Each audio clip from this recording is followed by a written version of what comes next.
Hello मेरे प्यारे दोस्तों। आज की वीडियो में हम बात करेंगे जो वर्तमान समय में भारत और बांग्लादेश के रिश्तों में थोड़ी खटास आ गई है, थोड़ी तनाव आ गई है, उसके बारे में। और साथ ही हम ये भी बात करेंगे कि जो बांग्लादेश पॉइंट नंबर 2 में है कि बांग्लादेश में जो शेख हसीना की सरकार गई और एक अंतरिम सरकार का गठन हुआ, उसको लेकर के बात करेंगे। पॉइंट नंबर 3 पे हम डिस्कशन करेंगे जो चुनाव होने की प्लानिंग थी और बाद में ऐसी आप कह सकते हो अनफॉर्चुनेट टाइप की स्थितियां पैदा हो रही हैं सर्कमस्टेंसेस कि लग रहा है कि चुनाव का डेट अभी टल जाएगा।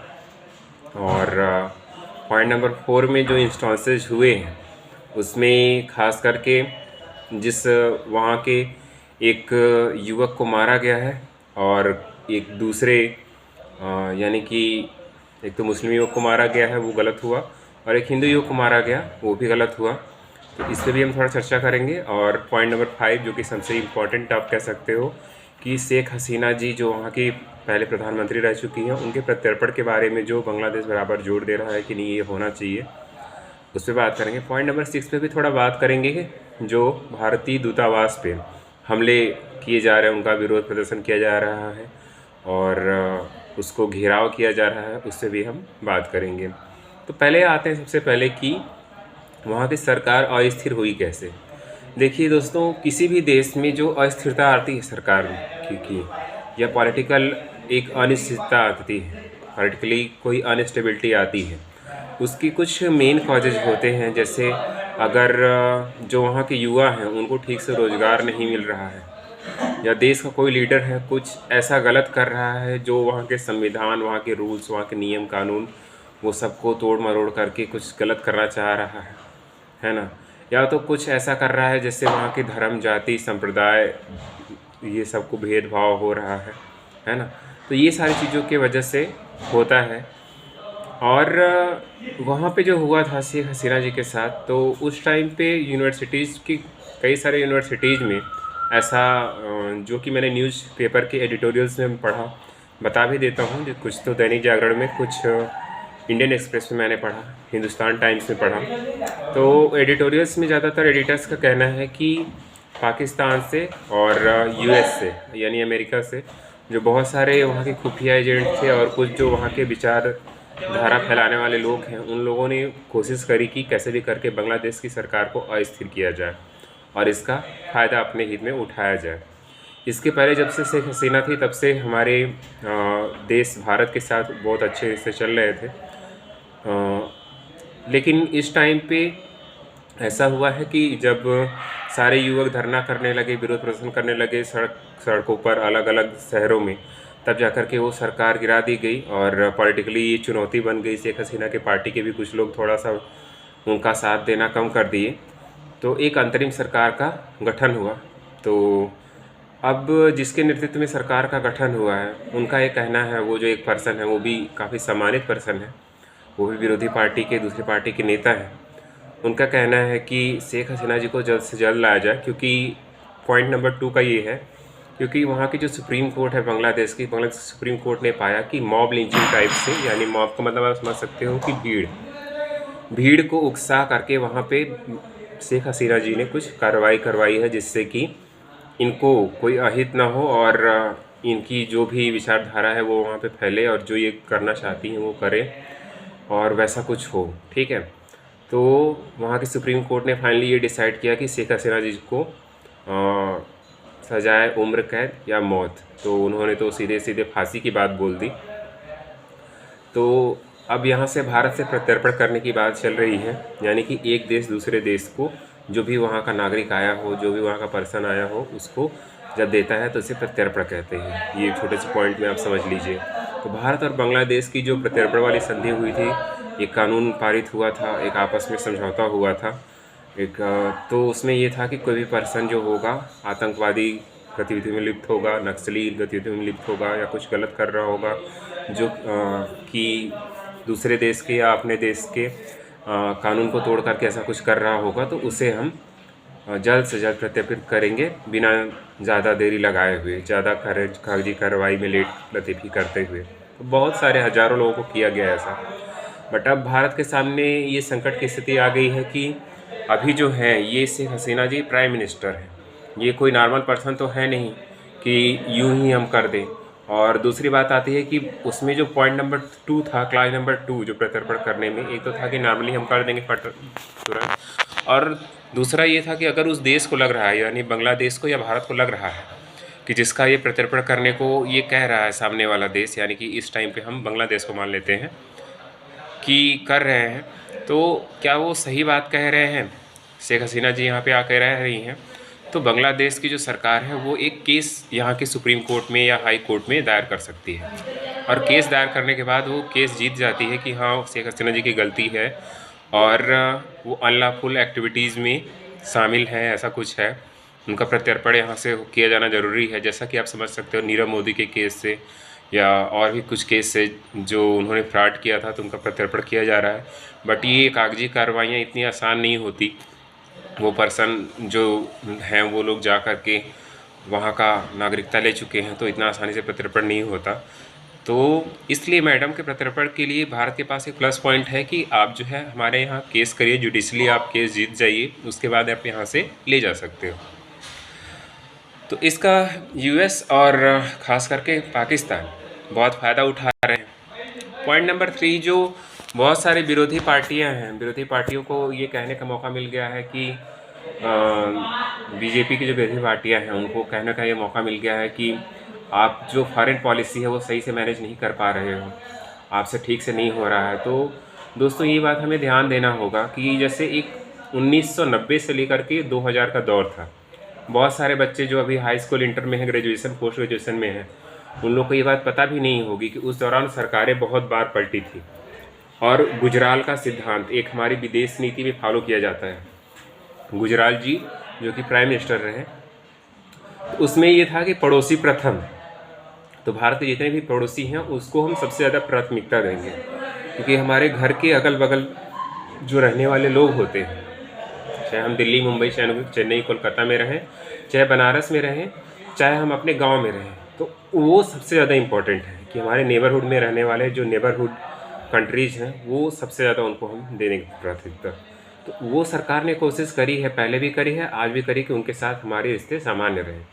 बट जैसे आपने देखा है कि 2 साल पहले श्रीलंका में हुआ था आर्थिक जोखिम, उसके वजह से क्या हुआ कि बहुत उतार चढ़ाव हुआ, श्रीलंका का आर्थिक उठापटक हुआ, सामान बहुत महंगे हो गए अचानक से, बहुत बेरोजगारी आई, भूखमरी आई, ये सारी चीज़ें पाकिस्तान में बाद में हुई। फिर उसके बाद नेपाल में भी हुआ कि नेपाल में भी वहाँ के युवकों ने हिंसा करके, बहुत उतार चढ़ाव करके, बहुत प्रदर्शन विरोध करके वहाँ की सरकार को बदल दिया, है ना। तो ओली जी की सरकार आई, फिर उसके बाद बदल के फिर दूसरी सरकार, तो ये चीज़ें चलती रहती हैं। श्रीलंका को उबारने के लिए भारत ने हज़ारों करोड़ में मदद दी, कई हज़ार करोड़ चाइना ने भी दिया, कुछ IMF से, वर्ल्ड बैंक से भी आया। वैसे पाकिस्तान को भी अमेरिका ने काफ़ी मदद किया, चाइना ने काफ़ी मदद किया। भारत ने भी चाहा कि अगर हमारा पड़ोसी देश है शांत रहेगा, सुखी रहेगा, तो हमारे लिए भी ये अच्छी बात रहेगी। और पॉइंट नंबर 5 में हम बात कर लेते हैं कि ऐसे ही आप लोगों से मेरा कहना रहेगा, देखिए मैं ये समझाने के लिए बहुत बड़ा नहीं हूँ, बट मेरा जो भारत के जितने भी राज्य हैं, जितने भी हमारे मुख्यमंत्री हैं, CM हैं, तो खास करके बांग्लादेश के आसपास के पूर्वोत्तर के राज्यों के, और जो बंगाल है, मध्य प्रदेश, छत्तीसगढ़, ये सब हैं, बिहार है, तो जो बांग्लादेश से सटे हुए उनसे कहना रहेगा कि इस टाइम हमारी केंद्र सरकार को ज़्यादा से ज़्यादा सपोर्ट करें। हम ये नहीं कह रहे, मेरा ऐसा कुछ भी नहीं मानना है, मैं पॉलिटिकली बहुत मोटिवेटेड नहीं रहता हूँ, मेरी कोई नहीं रहता है कि नहीं मैं BJP से ही चिपका रहूँ या कांग्रेस से ही चिपका रहूँ। जो देश के लिए अच्छा करेगा हम उसके साथ हमेशा खड़े रहते हैं, चाहे जो रहे हमारे लिए। तो ये विचार की बात है कि मेरी विचार है कि मान लीजिए मैं कांग्रेस की तरफ हूँ या BJP की तरफ हूँ, आपका विचार है कि आप कांग्रेस की तरफ रहो, या फिर आपका कोई विचार ही नहीं है, पॉलिटिकली आप न्यूट्रल हो, है ना। तो पॉलिटिकली एक्सट्रीमिज़म वाली स्थिति नहीं होनी चाहिए। जैसे मान लो कभी कोई कह देता है कि वो लीडर जो है दिमाग से ये है, ऐसा है, वैसा है, ऐसा कभी नहीं कहना चाहिए कि कोई लीडर पागल है या फिर उसे समझ नहीं है या फिर वो गलत कर रहा है। ये सारी बातें कहने से आप बचिए, खास करके जब आप धीरे धीरे आप हायर सेकेंडरी में पढ़ रहे हो, ग्रेजुएशन में, पोस्ट ग्रेजुएशन में पढ़ रहे हो, तो 4 लोग के बीच में नहीं बोलना चाहिए। और ऐसे अकेले में भी आपको समझना चाहिए, जब आप कभी कॉलेज टाइम में जाओगे, मैं भी पहले लगता था कि नहीं, ये नेता लोगों का काम जो है सबसे आसान है, ये है वो है। जब मैं कॉलेज टाइम में गया तो मैंने वहाँ पे देखा कि छात्र संघ का चुनाव होता है कॉलेजों में, यूनिवर्सिटीज़ में, जैसे BHU वगैरह, तो उस सब एरिया से मैंने पढ़ा है, वहाँ से पढ़ाई करी है। तो वहाँ पे जो चुनाव होता है, उस चुनाव में जो छात्र संघ के चुनाव में अध्यक्ष होते हैं, उपाध्यक्ष होते हैं, महामंत्री होते हैं, पुस्तकालय मंत्री होते हैं, साथ ही अलग अलग संकाय के, जैसे मैं साइंस फैकल्टी का था तो साइंस अलग अलग संकाय के, आर्ट संकाय के अलग अलग जो फैकल्टीज़ होती, साइंस फैकल्टी का भी एक नेता होगा, एक आर्ट फैकल्टी का नेता होगा, ह्यूमैनिटीज़ का होगा यानी कि सॉरी, और एक कॉमर्स फैकल्टी का होगा। ऐसे कर करके अलग अलग फैकल्टी के नेता होते हैं। और आप विश्वास नहीं करेंगे, उस चुनाव में ऐसा होता है कि कभी कभी मर्डर हो जाता है, कभी बम ब्लास्ट होता है, कभी बंदूक चलाई जाती है, कभी पैसे बहुत खर्च करने पड़ते हैं, सबको मनाना पड़ता है, सबको सुनना पड़ता है। इतना मतलब इतना दिन रात वो दिमाग लगाते हैं अपने जीतने के लिए, कोशिश करने के लिए, और कॉलेज का कैसे भी करके आगे ले जाने के लिए प्रयास करते हैं। जो फंड आता है, ये सब कुछ लोग ऐसा भी कहते हैं कि वो फंड यूज नहीं करते, घूमने टहलने में लगा देते हैं। नहीं, बट ऐसा नहीं है, सारा हर कोई ऐसा नहीं करता, और ऐसा हो भी नहीं सकता, क्योंकि उसकी बाकायदे ऑडिटिंग करी जाती है। थोड़ा बहुत अगर किसी ने खा पी लिया तो उसकी अलग बात है, बट ज़्यादा कोई नहीं करता। तो जो हमारे लीडर्स हैं, चाहे सेंटर के हों चाहे स्टेट लेवल के हों, वो काफ़ी मेहनत करते हैं उस लेवल पे पहुंचने के लिए, और उनका काफ़ी नेचुरल ग्रो होता है। ये कोई IAS PCS का एग्ज़ाम या बैंक SSC रेलवे का एग्ज़ाम या मेडिकल इंजीनियरिंग का एग्ज़ाम पास नहीं करते हैं, है ना। ये भी हमारे देश सेवा के लिए, हमारे ही समाज सेवा के लिए ये दिन रात मेहनत करते हैं और उससे एक करते हैं। तो आज के लिए बस इतना ही, मैं बस इतना कहना चाहूँगा भारत सरकार से कि पेशेंस बनाए रखें, लगातार स्थिति पे गंभीर नज़र बनाए रखें, कोशिश करें कि भारतीय दूतावासों पे हमला ना हो। और भारत सरकार ने वीज़ा अप्लाई करना, जो लोग कर रहे थे वहाँ पे जाने के लिए विदेश के लिए, वो भी बंद कर दिया है। और बांग्लादेश सरकार भी अपनी तरफ से सख्त कदम उठा रही है। भारत सरकार को ये भरोसा था कि कम से कम बांग्लादेश की सरकार की जो आर्मी है, वो आर्मी सही हाथों में है। आर्मी जो है अपना एक्शन सही सोच समझ के ले गई, पर कुछ एडिटर्स का ऐसा लिखना था कि नहीं, आर्मी ने भी उतना सही से काम नहीं किया, आर्मी ने भी सही से एक्शन नहीं लिया जब उस युवक की हत्या हुई। और इस टाइम पे तो भारत पे आरोप लग रहे हैं कि जो वहाँ का एक था काफ़ी एक्सट्रीमिस्ट विचारधारा का लड़का था, उसकी मौत हुई, तो विदेश में मौत हुई है। तो लोगों का कहना है कि नहीं, भारत ने किया। बट अगर आप थोड़ा सा देखोगे, जिन लोगों की समझ थोड़ी सी इंटेलिजेंस वाली है, यानी जो लोग IB में जाना चाहते हैं, CBI में जाना चाहते हैं, NIA में जाना चाहते हैं, या फिर किसी भी थोड़ा सा अगर आप इंटेलिजेंस है, तो आप समझ सकते हो कि ये एक प्लानिंग भी होती है कई बार, कि किसी देश को बदनाम करना अक्सर करके ये होती प्लानिंग, तो उसे मार दो और फिर बदनाम करना कि हाँ उस देश ने करवाया है। अब किसने करवाया है, ये सब तो जांच के बाद ही पता चलेगा, और कई बार पता भी नहीं चलता है ऐसी सारी चीज़ों में। तो बाकी लोगों को मैं कहूँगा कि आप लोग भी बहुत परेशान होने की ज़रूरत नहीं है। ऐसे उतार चढ़ाव, उठा पटक आते रहते हैं किसी भी देश में, सब अच्छा होगा। I wish you all the best कि आप सारे लोग अपने विचार को कोशिश करें कि एक संतुलन बना करके रखें। ये जो विचारों में संतुलन बनाने की समझ है, ये मैंने ग्रेजुएशन पोस्ट ग्रेजुएशन के दौरान सीखी। साथ ही जब थोड़ा मैं सिविल सर्विसेज के लिए प्रिपरेशन कर रहा था दिन रात, तो उस टाइम पे हम लोग को जब भी मेंस के आंसर राइटिंग करवाए जाते थे, तो हम लोग को ये लिखवाया गया कि नहीं यार, आपको जब भी करना है तो एक बैलेंस में रखना है कि हर चीज़ के लिए पॉजिटिव थाट्स होते हैं, एक निगेटिव थाट्स होते हैं। वैसे ही पॉलिटिक्स में भी एक होता है कि लेफ्ट है ना, लेफ्ट विंग, एक होता है राइट विंग। जो राइट विंग होते हैं वो परंपरा, रीति रिवाज और संस्कारों को लेकर के चलते हैं, जैसे कि BJP है ना। और जो लेफ्ट विंग होते हैं वो थोड़ा परंपरा, रीति रिवाज और संस्कारों को थोड़ा कम ध्यान देते हैं, बट वो भी ध्यान देते हैं, जैसे कि कांग्रेस है।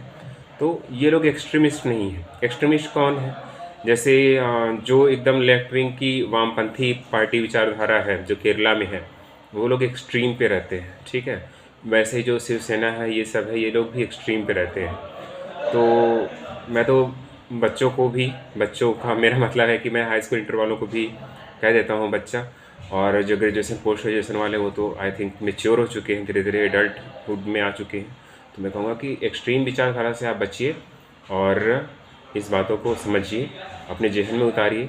आपके ये चर्चा आपके NDA में, CDS में, और साथ ही साथ जो सिविल सर्विसेज में स्टेट सर्विसेज है, और UPSC है, असिस्टेंट कमांडेंट है, CAPF के एग्ज़ाम है, ये सब में हेल्प करेगी। Wish you all the best. Bye bye.